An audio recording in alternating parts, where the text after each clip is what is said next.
नमस्कार, आप देख रहे हैं सुप्रभात न्यूज एमपी और मैं हूं आपके साथ महक कपूर। आइए नजर डालते हैं 25 फटाफट बड़ी खबरों की ओर। इससे पहले न्यूज को कहां से देख रहे हैं आप हमें कमेंट करके जरूर बताएं। 1500 से अधिक मतदान केंद्रों पर तीसरी आंख की रहेगी नजर। लोकसभा संसदीय क्षेत्र भोपाल में 7 मई को 7 विधानसभा क्षेत्र के 2097 केंद्रों पर मतदान किया जाएगा। इससे पहले जिला निर्वाचन कार्यालय और प्रशासन द्वारा केंद्रों पर सभी तरह की व्यवस्थाएं करना शुरू कर दी हैं। साथ ही जिले के 1500 से अधिक केंद्रों पर तीसरी आंख में नजर रखी जाएगी। यहाँ पर सीसीटीवी कैमरे लगाए जाएंगे जिसकी वेबकास्टिंग होगी और अधिकारी कंट्रोल रूम पर बैठकर हर स्थिति पर नजर रख सकेंगे। बता दें कि जिले में कुल 510 मतदान केंद्र ऐसे हैं जो संवेदनशील और अति संवेदनशील की श्रेणी में आते हैं। यहाँ पर सुरक्षा के मद्देनजर अतिरिक्त पुलिस बल तैनात किया जाएगा। एमपी में सख्त नियमों की वजह से खुले में अनाज बेचने को मजबूर किसान। मध्य प्रदेश में एमएसपी पर गेहूं खरीदी पर आंकड़ा बेहद खराब चल रहा है। सरकार ने लोकसभा चुनाव के बीच गेहूं खरीदी शुरू तो कर दी, लेकिन प्रशासन किसानों को खरीदी केंद्रों तक लाने में असफल रहे। नतीजा यह है कि प्रदेश में टारगेट से 10% गेहूं की खरीदी भी अब तक नहीं हो पाई है। जबलपुर जिले में तो हालात खराब है। किसान खरीद केंद्र पर भी हो रही परेशानी को देखते हुए घाटे में खुले बाजार में गेहूं बेचने को मजबूर हो गए हैं। दरअसल सभी किसान की चहलकदमी से गुलजार रहने वाले जबलपुर के गेहूं खरीदी केंद्रों पर इस बार सुनसान पड़े हुए हैं। सचिन पायलट आज डबरा में करेंगे सभा। सीएम मोहन यादव और ज्योतिरादित्य सिंधिया 4 मई को करेंगे रोड शो। लोकसभा चुनाव प्रचार के अंतिम चरण में भाजपा व कांग्रेस प्रचार में पूरी ताकत लगाने की तैयारी कर रही है। भाजपा ने मुख्यमंत्री डॉक्टर मोहन यादव का 4 मई को मुरार में रोड शो कराने की तैयारी की। इसके साथ ही केंद्रीय मंत्री ज्योतिरादित्य सिंधिया का रोड शो कराने के लिए समय मांगा है। कांग्रेस के युवा नेता व राजस्थान के पूर्व मुख्यमंत्री सचिन पायलट की आज शुक्रवार को डबरा में चुनावी सभा को संबोधित करेंगे। भाजपा के लोकसभा चुनाव कार्यालय प्रभारी रमेश्वर भदौरिया ने बताया कि चुनाव प्रचार के लिए अब 2 दिन शेष है। इन 3 दिनों में पार्टी शहर क्षेत्रों में प्रचार में पूरी ताकत लगाने की तैयारी कर रही है। उच्च शिक्षा उत्कृष्टता संस्थान में यूजी पाठ्यक्रम में बढ़ाई गई 25% सीट। मध्य प्रदेश बोर्ड 12वीं के परिणाम आने के बाद कॉलेजों में प्रवेश के लिए उच्च शिक्षा विभाग की ओर से पंजीयन प्रक्रिया शुरू कर दी गई है। राजधानी के उच्च शिक्षा उत्कृष्टता संस्थान में प्रवेश के लिए अलग से आवेदन होते हैं। संस्थान के वेबसाइट के माध्यम से पंजीयन कराए जाते हैं। संस्थान में स्नातक और स्नातकोत्तर की 3500 सीटें उपलब्ध हैं। संस्थान में प्रवेश के लिए पंजीयन शुरू कर दिए गए हैं। इस साल यूजी के साथ पाठ्यक्रमों में 25% सीटें बढ़ाई गई हैं।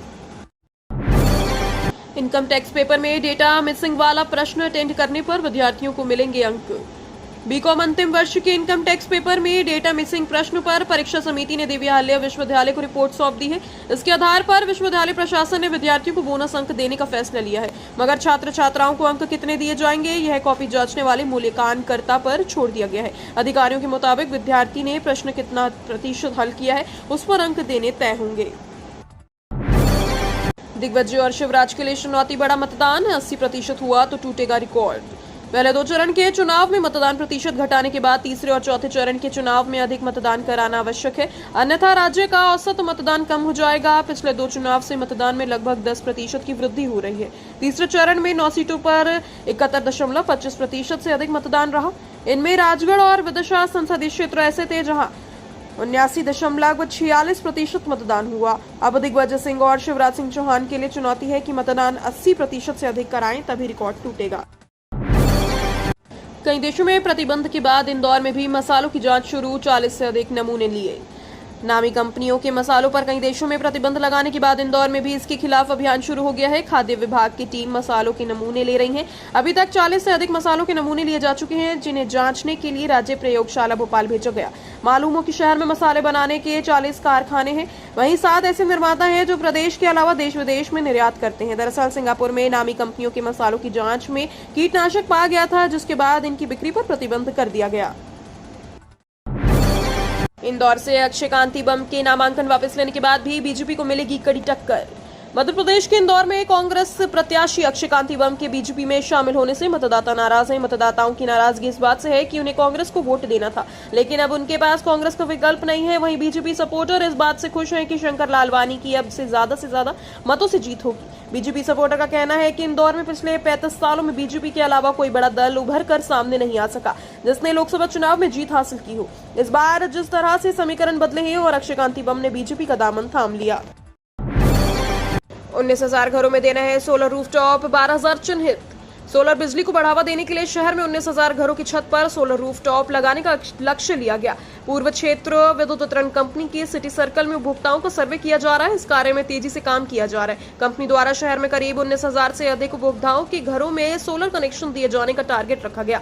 इसी से अभी तक करीब 12,000 से अधिक उपभोक्ताओं को चिन्हित किया जा चुका है।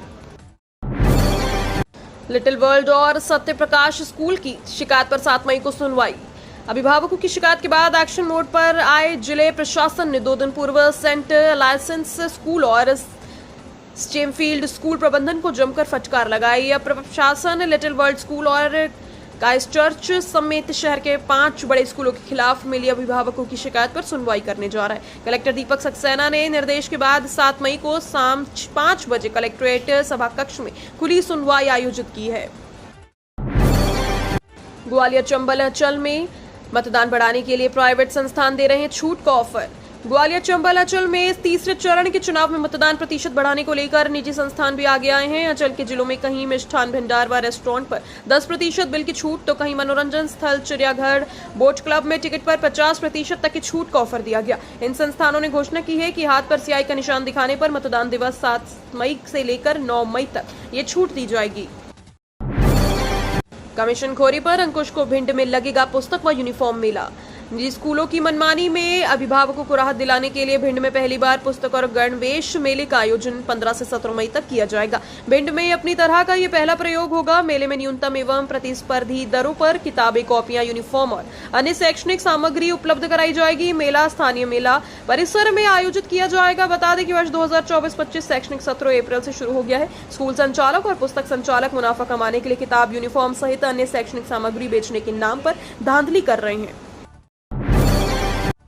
एमपी में वोटिंग फीस बढ़ाने के लिए चुनाव आयोग ने कसी कमर, लोगों को किया गया जागरूक। लोकसभा चुनाव को लेकर मध्य प्रदेश में 2 चरणों में 12 सीटों पर वोटिंग हो चुकी है। हालांकि दोनों ही चरणों में आशानुरूप मतदान नहीं हो सका। साल 2019 की अपेक्षा 2024 में मतदान कम हुआ। मध्य प्रदेश में अभी भी 2 चरणों में चुनाव शेष है। इस दौरान 17 सीटों पर चुनाव होना है। अगले चरण में 17 सीटों पर मतदान बढ़ाने और निष्पक्ष और शांतिपूर्ण ढंग से मतदान को लेकर मुख्य निर्वाचन पदाधिकारी अनुपम राजन ने ट्रैक्टर की सवारी की। दरअसल लोकसभा चुनाव के तीसरे चरण में विदिशा और भोपाल लोकसभा संसदीय क्षेत्रों में सभी मतदान केंद्रों पर चले बूथ की ओर अभियान प्रारंभ किया गया।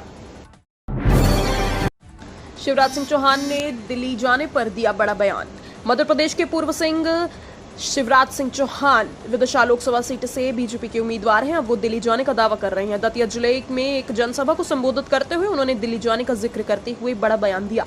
उन्होंने कहा कि मामा अब दिल्ली जा रहे हैं, खाली पीली थोड़ी जाएंगे, वहां से प्रदेश के लिए सौगात लेकर आएंगे। मध्य प्रदेश के पूर्व सीएम शिवराज सिंह चौहान दतिया के भवपुरा में जनसभा को संबोधित किया। शिवराज ने कहा, राज्य की बहनों से कहना चाहता हूं कि आपको भाई ने लाडली बहना योजना बनाई है, लेकिन आगे आपको लखपति बनाएंगे। ट्रेनों में मिलेंगे मुलायम और हल्के कंबल, भारी कंबलों से मिलेगी निजात। ट्रेनों के एसी कोच में यात्रा करने वाले यात्रियों को जल्द ही भारी भरकम और गंदे कंबलों से निजात मिलेगा। इनके स्थान पर यात्रियों को अब मुलायम और कम वजन वाले कंबल दिए जाएंगे। इसके लिए उत्तर मध्य रेलवे के प्रयागराज स्थित मुख्यालय के 10,000 कंबलों की खरीद के लिए टेंडर निकाला था, जिसे 17 मई को खोला जाएगा। इन कंबलों को प्रयागराज, झांसी व आगरा मंडल में भेजा जाएगा। इन मंडलों से गुजरने वाली ट्रेनों में इन कंबलों का उपयोग किया जाएगा। सीएम मोहन यादव ने शिप्रा नदी में की तैराकी प्रदूषण के आरोपों पर कांग्रेस को किया घेरा। मध्य प्रदेश के उज्जैन की शिप्रा नदी में प्रदूषण को लेकर कांग्रेस ने मुख्यमंत्री डॉक्टर मोहन यादव और बीजेपी सरकार पर आरोप लगाए थे। यहां तक कि कांग्रेस प्रत्याशी महेश परमार ने शिप्रा नदी में मिल रहे नाले को लेकर प्रदर्शन भी किया। कांग्रेस का दावा था कि शिप्रा नदी काफी प्रदूषित है और इनमें डुबकी लगाना मुश्किल है। इसी आरोप का जवाब देने के लिए मुख्यमंत्री डॉक्टर मोहन यादव खुद शिप्रा नदी में उतर गए। उन्होंने उज्जैन पहुंचकर सबसे पहले शिप्रा नदी में डुबकी लगाई और तैराकी की। इसके बाद अपने अगले कार्यक्रम की ओर आगे बढ़े। विधानसभा चुनाव हो या फिर लोकसभा चुनाव, उज्जैन में शिप्रा नदी का मुद्दा हमेशा से भारतीय जनता पार्टी और कांग्रेस के बीच मुख्य रूप से चल रहता है।